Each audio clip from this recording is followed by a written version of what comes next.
Bismillahirrahmanirrahim. Alhamdulillah wahdahu wassalatu wassalamu ala man la nabiyya ba'dah. Asyhadu an la ilaha illallah wahdahu la syarika lah wa asyhadu anna Muhammadan abduhu wa rasuluh. Amma ba'd. Fa inna asdaqal hadithi kitabullah wa khairal hadi hadi Muhammadin sallallahu alaihi wa alihi wa sallam. وشر الأمور محدثاتها فإن كل محدثة بدعة وكل بدعة ضلالة وكل ضلالة في النار ثم ما بعد. إخواني في الدين أعزكم الله. Alhamdulillah biiznillah jalla wa ala, dengan izin semata dari Allah Subhanahu wa taala, kita kembali membaca kitab yang telah kita sebutkan atau Kutaib, sebuah kitab kecil yang merupakan hasil interview yang disampaikan oleh Syekhana Syekh Abdul Muhsin Al-Abbad hafizahullah ta'ala, yang beliau bermukim di Madinah Munawwarah, yang penelponan tersebut dari para ikhwah kaum muslimun yang berada di Amerika Serikat. Dan pada pertemuan sebelumnya kita telah membacakan muqaddimah dari beliau hafizahullah ta'ala. Maka pada kesempatan yang berbahagia ini kita melanjutkan perkataan beliau di dalam muhadharah tersebut dengan ucapannya, amma ba'du, adapun setelah itu, fassalamu alaikum ayyuhal ikhwatul muslimuna al mustami'un fi Amerika wa rahmatullahi wa barakatuh. Maka selamatan atas kalian wahai para saudara-saudaraku kaum muslimun, para pendengar di Amerika, wa rahmatullahi wa barakatuh, dan semoga rahmat Allah dan berkah Allah tercurahkan pada kalian semua. Wa as'alullaha azza wa jalla li wa lakum al-auna wa tasdida wa an yuwaffiqana jami'an lima yurdihi. Dan aku memohon kepada Allah azza wa jalla untukku dan untuk kalian al-auna wa tasdid, pertolongan dari Allah subhanahu wa ta'ala, wa an yuwaffiqana, dan semoga Allah memberikan taufik kepada kita semuanya lima yurdi, pada hal yang diridhoinya. Amin ya rabbal alamin. Wa hadithi ma'akum fil mawdu' alladhi raghibtumul haditha fihi wa huwa atharul ibadat fi hayatil muslim. Maka pembicaraanku bersama kalian, yaitu pembahasan yang kalian inginkan, dengan judul Atharul Ibadat fi Hayatil Muslim, pengaruh ibadah di dalam kehidupan seorang muslim. Naam, demikian judul yang dilontarkan oleh beliau, disampaikan oleh beliau dalam muhadharah ini, yaitu bagaimana pengaruh ibadah yang diwujudkan, yang ditegakkan oleh seorang muslim di dalam kehidupannya. Maka tentunya akan memberikan pengaruh-pengaruh yang baik, pengaruh-pengaruh yang positif di dalam kehidupannya, bahkan dalam seluruh sisi kehidupannya. Fa aqulu al-ibadatu ismun jami'un likulli ma yuhibbuhu Allahu wa yardahu minal aqwali wal a'mali adh-dhahirati wal batinah.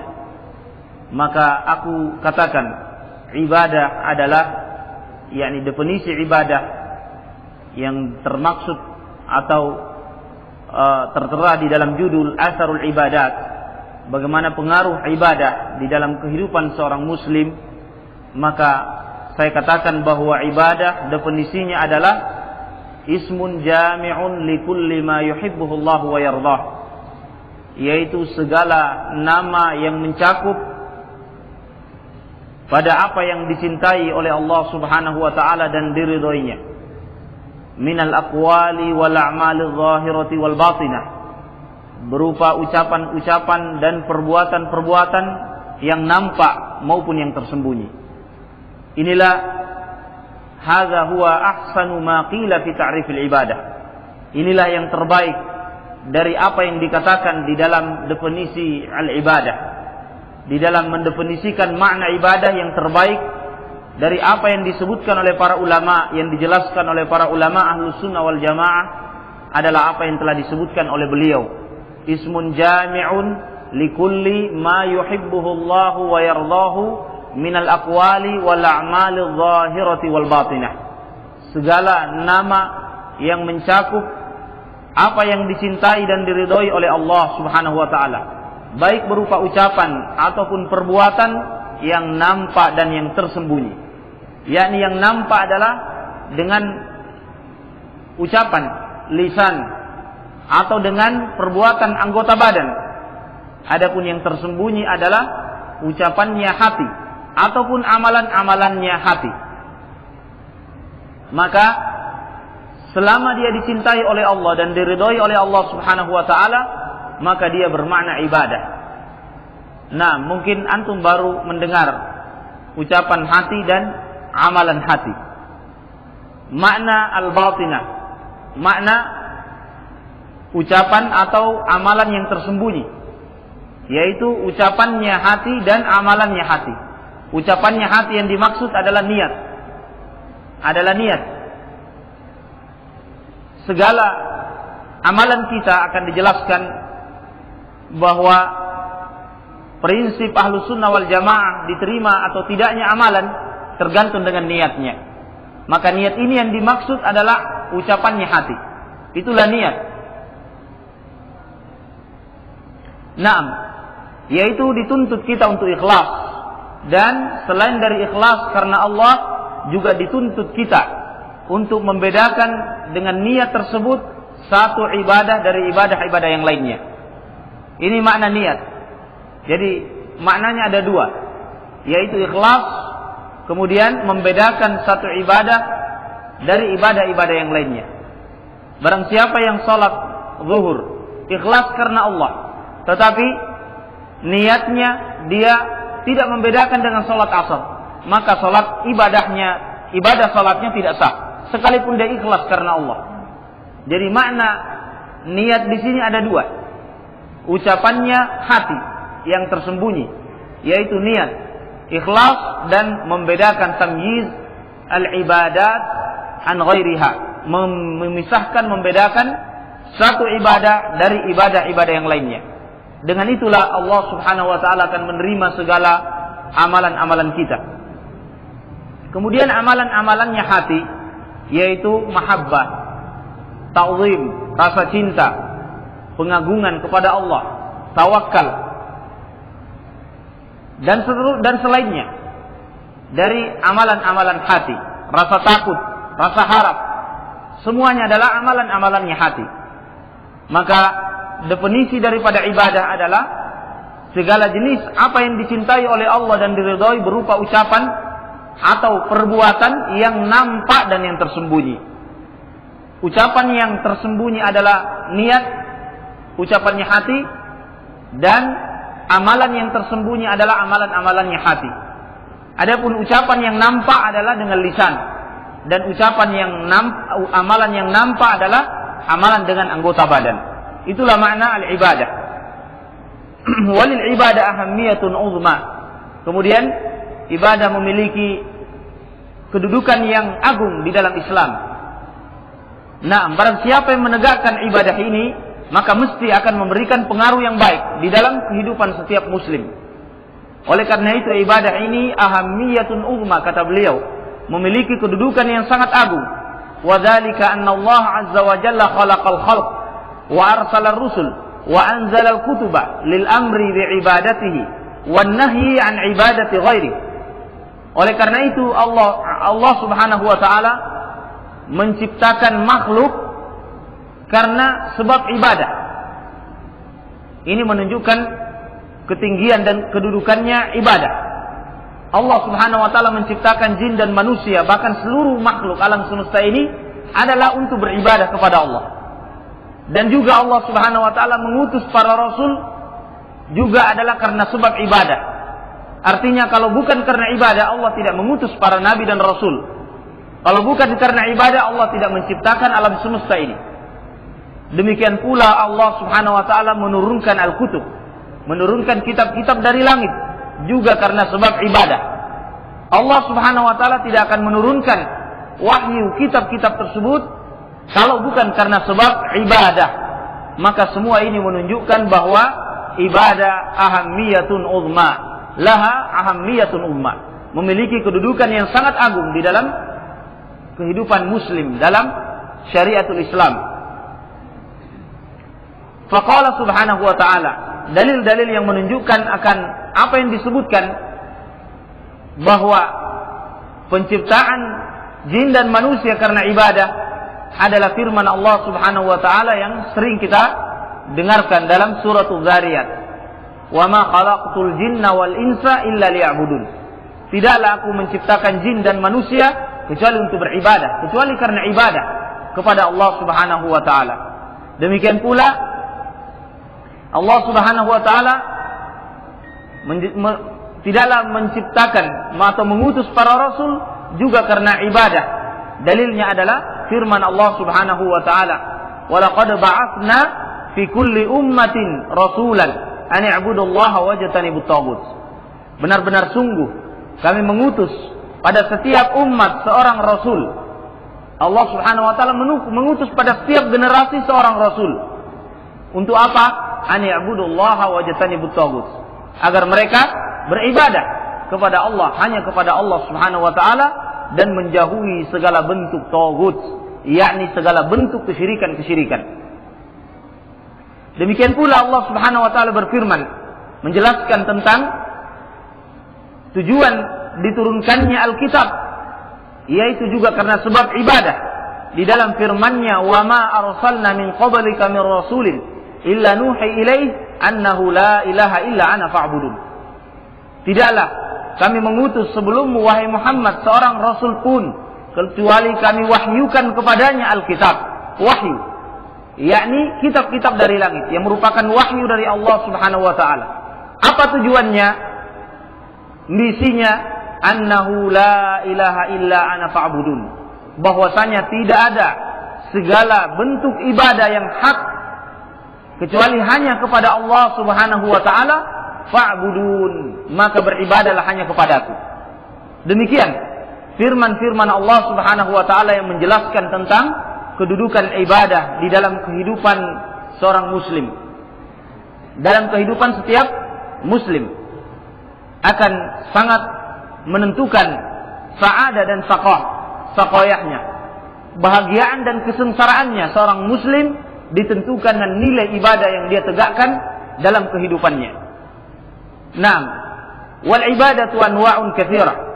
Kemudian ibadah ini sangat banyak jenisnya. Ibadah ini sangat banyak jenisnya. Minha al-khauf, wal raja, wal tawakkul, wal raghbah, wal rahbah, wal inabah, wal isti'anah, wal istighatsah, wal zabh, wal nadhr, wa ghairi dzalika min anwa'il ibadah. Di antara jenis-jenis ibadah adalah rasa takut. Ini adalah amalan hati. Amalannya hati. Rasa takut al-khauf yang Allah Subhanahu wa taala jelaskan dalam banyak ayat Al-Qur'an. Fala takhafuhum wa khafuni in kuntum mu'minin. Jangan kalian takut kepada para syaitan-syaitan, kepada para jin-jin. Tetapi wa khafuni, takutlah hanya kepadaku jika kalian mengaku orang-orang yang beriman kepada Allah Subhanahu wa taala. Takut di sini adalah amalannya hati, apa yang tersembunyi di dalam hati. Dan ini banyak yang terjatuh dari kaum muslimin, terjatuh di dalam syirik dalam perkara al-khauf ini. Khauf adalah merupakan jenis ibadah yang harus dimurnikan hanya kepada Allah Subhanahu wa taala. Barang siapa yang takut dengan tempat-tempat yang dikeramatkan, atau takut dengan para wali-wali atau sahara, tukang-tukang sihir, nah, maka takut yang seperti ini adalah takut yang bermakna syirik. Adapun takut yang bersifat tabi'ah, takut dengan singa atau ular, maka ini adalah takut yang tidak tergolong sebagai kesyirikan, karena ini adalah tabiat yang Allah Subhanahu wa taala ciptakan pada setiap manusia. Naam.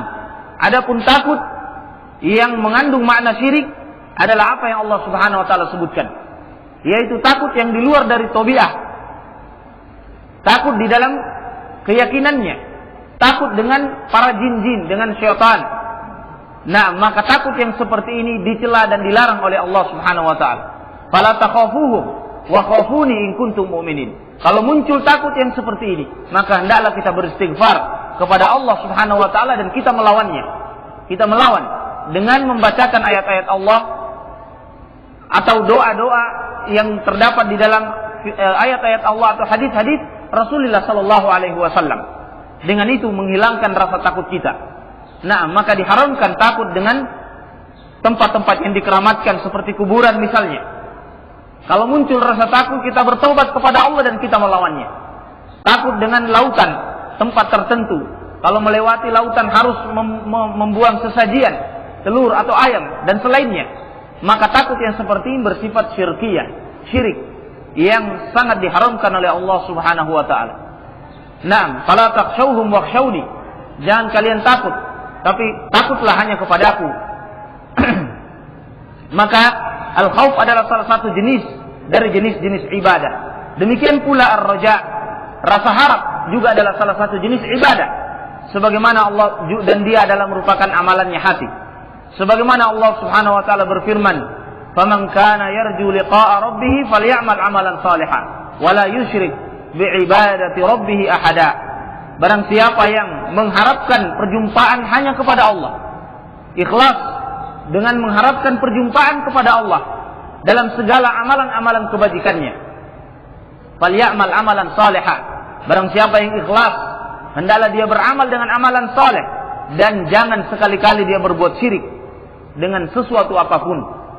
Ini perintah dari Allah untuk memiliki sifat ar-raja dan memurnikannya hanya kepada Allah. Sifat harap hanya kepada Allah Subhanahu wa taala.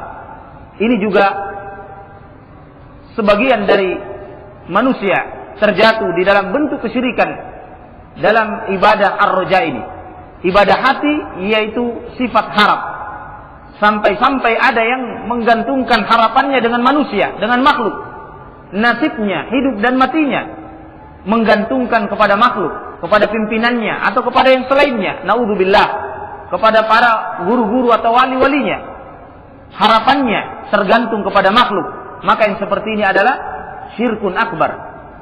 Naam, oleh karena itu Allah Subhanahu wa taala menyatakan, "Faman kana yarju liqa'a rabbih falyamal 'amalan shalihan wa la yusyrik bi'ibadati rabbih ahada." Jangan berbuat syirik sedikit pun. Naam, maka ar-raja ini adalah salah satu bentuk, salah satu jenis ibadah. Demikian pula tawakal. Tawakal adalah amalannya hati, salah satu jenis ibadah yang Allah Subhanahu wa taala juga berfirman di dalam banyak ayat Al-Qur'an. Fatawakkalu in kuntum mu'minin wa 'ala Allahi fatawakkalu in kuntum mu'minin.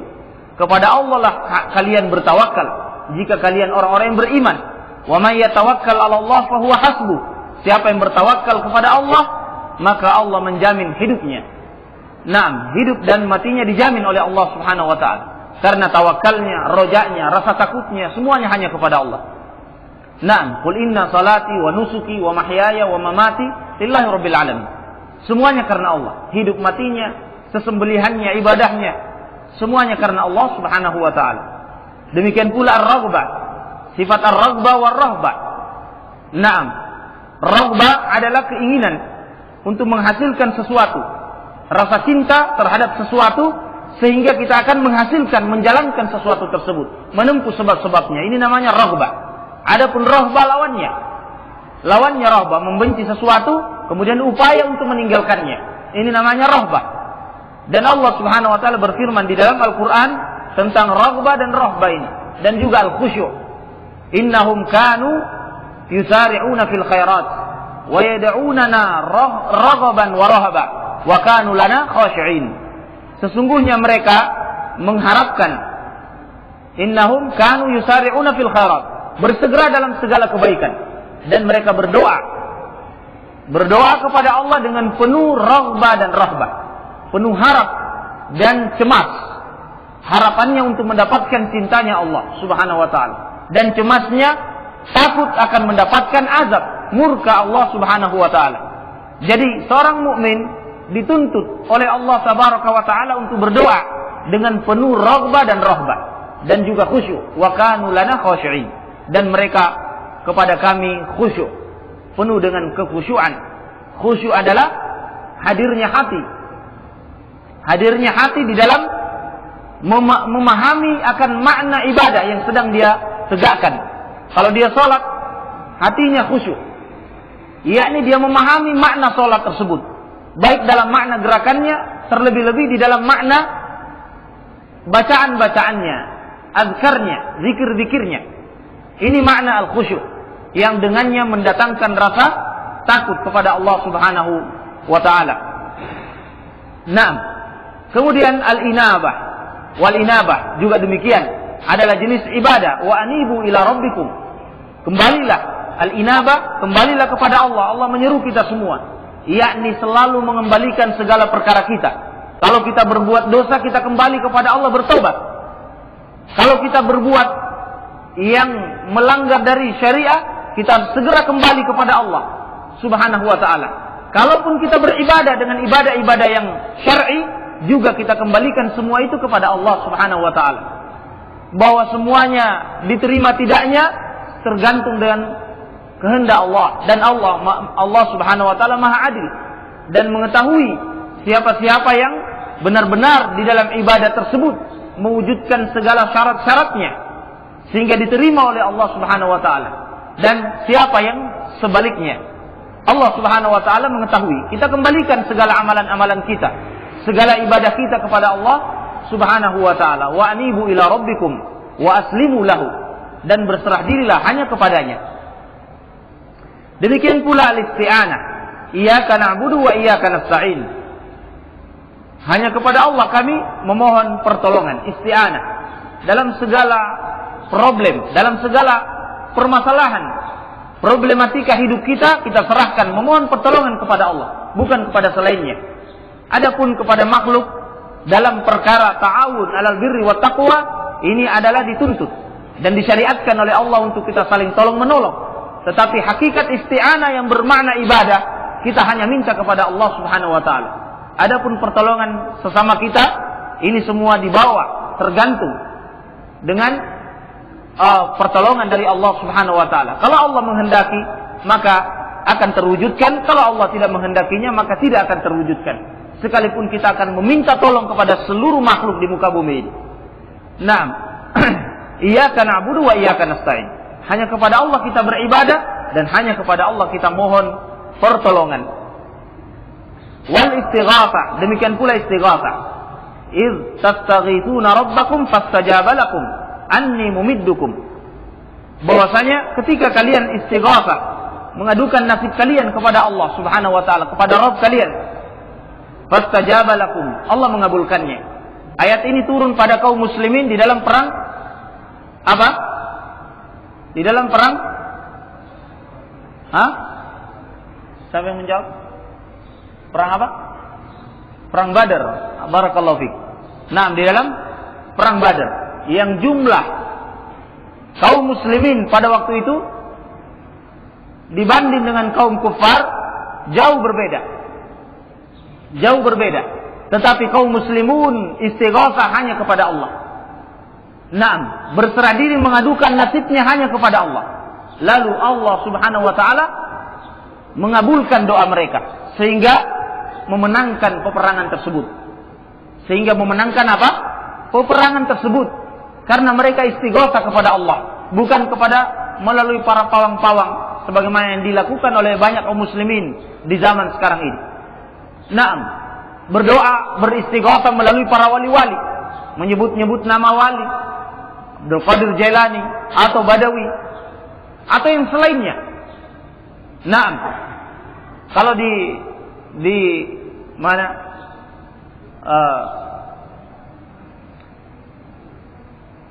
di Kendari sini banyak para wali-wali yang di mana kaum muslimin beristighatsah dengannya. Iya. Kalau di Unaha sana apa namanya?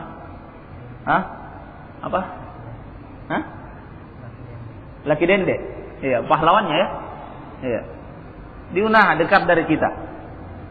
Kalau di Jawa Slamet. Kiai Slamet. Sapi, iya. Nah, naudzubillah. Atau di Surabaya sana dengan Wali Sunan Kalijogo, Sunan Maulana Ibrahim, Sunan-sunan. Nah, padahal tidak ada sejarah biografinya di dalam Islam, sanadnya di dalam Islam, sunan-sunan ini tidak ada. Yang ada adalah Sunan Abu Daud, Tirmidzi, Nasai, Ibnu Majah. Itu yang ada. Adapun Sunan Maulana Ibrahim, Sunan Kalijogo, Sunan siapa itu, Syekh Siti Jenar dan selainnya tidak ada riwayatnya di dalam Islam. Tidak ada sejarahnya yang benar. Naam, yang tertulis dalam kitab-kitab yang bisa dipertanggungjawabkan. Tidak ada. Yang ada adalah Sunan Abu Daud, Tirmidzi, Nasai, Ibnu Majah, kitab-kitab sunan. Naam. Dan para penulisnya yang ma'ruf, yang jelas biografinya, guru-gurunya, murid-muridnya sampai hari ini. Sampai hari ini dan sampai hari kiamat terus bersambung silsilah mata rantainya. Naam, maka naudzubillah, hanya kepada Allah kita mengadu dari kesyirikan-kesyirikan yang terjadi di tengah-tengah kaum muslimin dalam perkara istighatsah ini. Mengadukan nasibnya, musim paceklik, minta hujan, atau baik di dalam keadaan susah maupun dalam keadaan senang. Sama. Iya, ketika emas Allah mau menganugerahkan emas di Bombana sana, ini kan kenikmatan ya. Kenikmatan. Justru bertambah kesyirikannya kaum muslimin. Bertambah. Nah, ada yang melepaskan sapi, mau menyembelih sapi atau ayam, ya, atau apa saja, kambing. Nah, untuk sebagai bertambah berkahnya, ya, dari penjaga-penjaga emas ini. Penjaganya maksudnya adalah jin-jin, ya. Ya mending kalau masih jin, tapi kalau dia sudah meyakini dewa-dewanya, ini tidak ada bedanya dengan apa? Hindu, Buddha, animisme jadinya, naudzubillah. Ya, tapi sama-sama syirik. Ya, sama-sama syirik dengan meyakini melepaskan sesajian-sesajian dengan meyakini bahwa semoga berkah dan terjaga oleh para penjaga-penjaganya dari kalangan jin. Naudzubillah. Semuanya ini syirkiyat. Lebih-lebih dalam keadaan susah. Dalam keadaan senang saja berbuat syirik, apalagi dalam keadaan susah, bertambah kesyirikannya. Nah, adapun musyrikin terdahulu berbuat syirik kalau masa senangnya saja, masa susah langsung bertaubat kembali kepada Allah. Beda dengan di zaman sekarang. Iya, Allah sebutkan di dalam Al-Qur'an, "Fa idza raqibu fil fulki da'u Allah mukhlishina lahuddin, falamma najjahum ilal bar idza hum yusyrikun." Ketika mereka mengendarai samudra, ya, berlayar di lautan, datang ombak yang kencang, angin yang kencang, sehingga kapal mereka hampir tenggelam karena sebab ombak. Ini orang musyrikin. Langsung mereka bertobat dan ikhlas ibadahnya hanya kepada Allah. Langsung. Karena mereka tahu bahwa tidak ada yang menolong kecuali hanya Allah Subhanahu wa taala. Tidak bisa, jin-jinnya itu tidak bisa menolong. Ya, kecuali dengan kehendak Allah Subhanahu wa taala. Tetapi ketika mereka selamat kembali di darat, najahum ilal bar idahum yusyrikun, kembali lagi dengan kesyirikan-kesyirikannya. Lupa lagi karena sudah senang. Ya.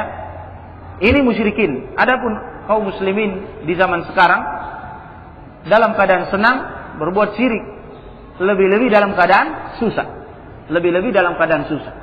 Nah, ini beda, berarti mana yang lebih dahsyat? Lebih dahsyat di zaman sekarang. Iya.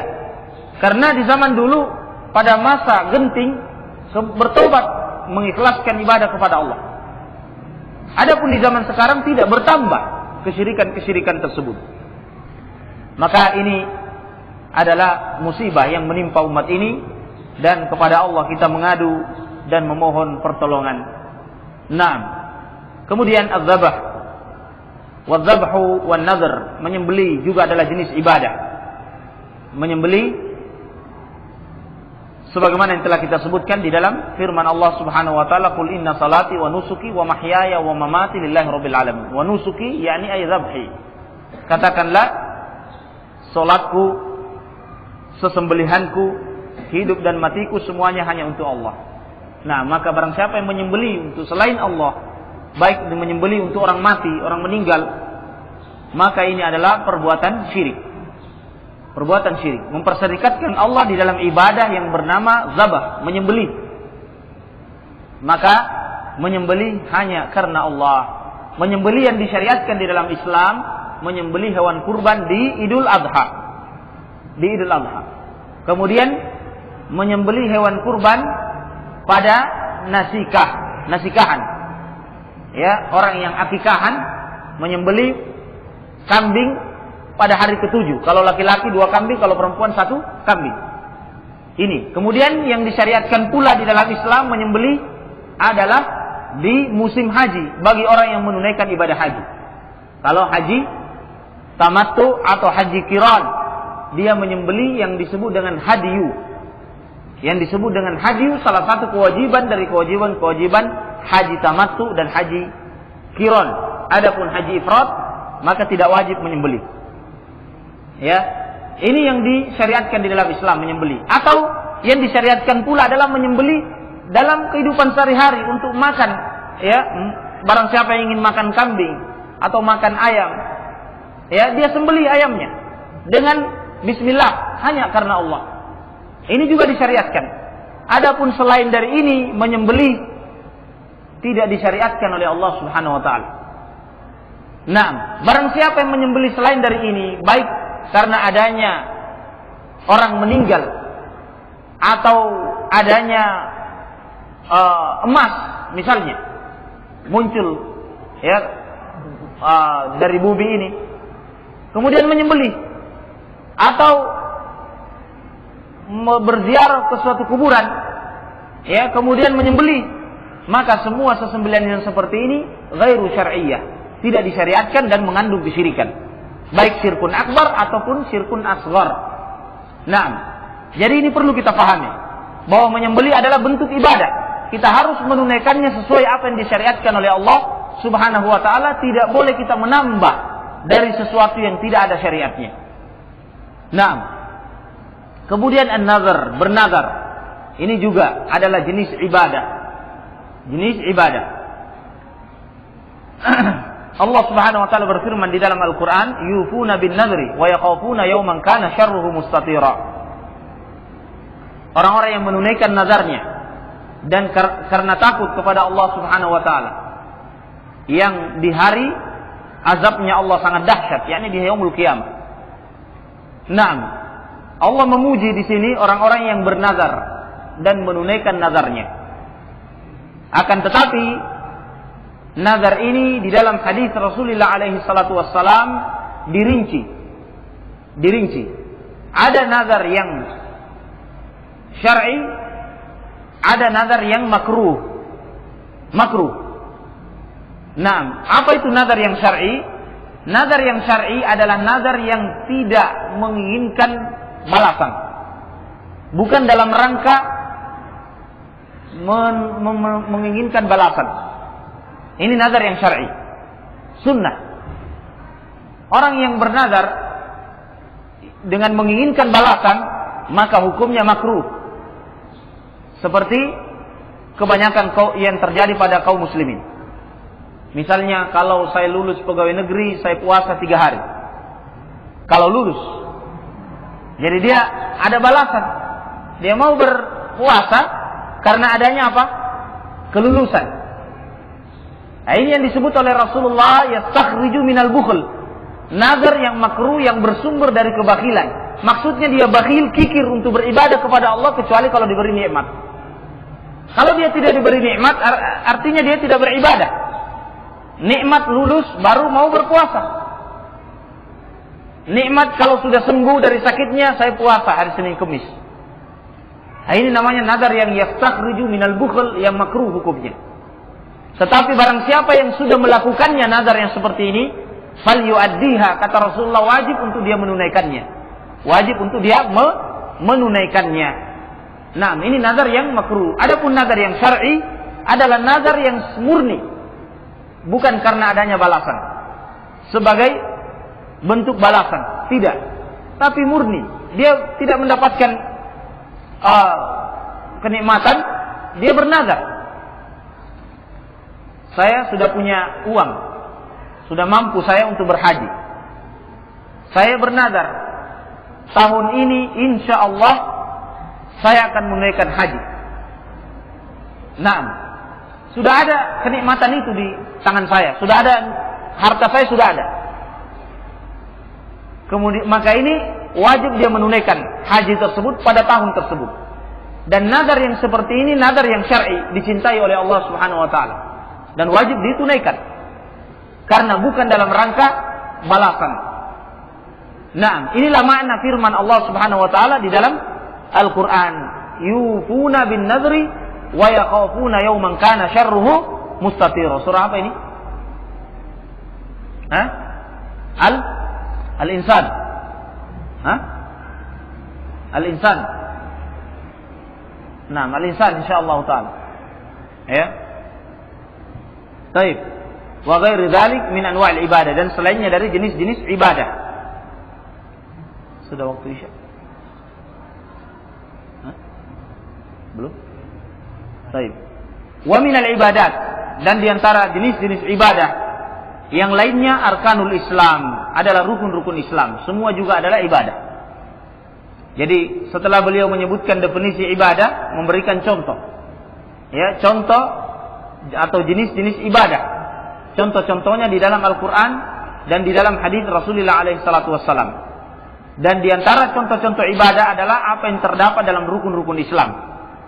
Dari 5 rukun Islam yang termaktub di dalam hadis Jibril al-masyhur. Hadis Jibril yang sangat terkenal, yaitu ketika beliau alaihissalam Jibril bertanya kepada Nabi sallallahu alaihi wasallam tentang Islam. Lalu Rasulullah menyatakan, Islam an tashhada an la ilaha illallah wa anna Muhammadar Rasulullah wa tuqimas shalah wa tu'tiyaz zakah wa tasuma Ramadan wa tahujjal baita in istata'ta ilaihi sabila. Yaitu engkau mempersaksikan la ilaha illallah dan anna Muhammadar Rasulullah. La ilaha illallah, tidak ada yang diibadahi yang hak kecuali hanya kepada Allah Subhanahu wa taala. La ma'budu bihaqqin illallah. Ini makna la ilaha illallah. Tidak ada yang disembah, yang diibadahi yang hak kecuali hanya kepada Allah Subhanahu wa taala. Harus ada kata-kata yang hak. Naam, karena banyak bentuk-bentuk ibadah yang tidak hak tetapi semuanya juga karena Allah. Iya, semuanya menyatakan kepada Allah. Naam, orang musyrikin pun beribadah karena Allah. Banyak di dalam ayat Al-Quran. Nah, tetapi batil, caranya batil, bukan hak. Oleh karena itu harus ditambah dengan kata hak.